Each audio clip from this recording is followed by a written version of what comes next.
चुड़ैल कहीं की, दरवाजा खोलने में इतना टाइम लगता है? आप भी तो जिन की तरह किसी भी टाइम नाजिल हो जाते हैं। कहाँ थे इतनी देर से? अम्मी का पता है ना आपको? अब अम्मी सो गई क्या? नहीं सोई हैं, अपने कमरे में।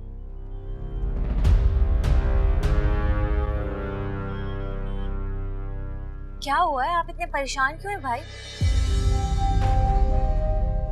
आओ अंदर चले।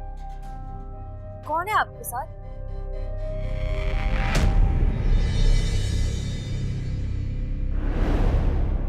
सबा, तुम तो दरवाजे पे चिपक ही गई। कौन आया है? क्या हुआ? सांप क्यों सूंघ गया? मेरा है क्या? हमेशा की तरह भाई को बचाने की कोशिश कर रही है ना देर से आने पर। हटो, आज मैं खुद उसकी खबर लेती हूँ।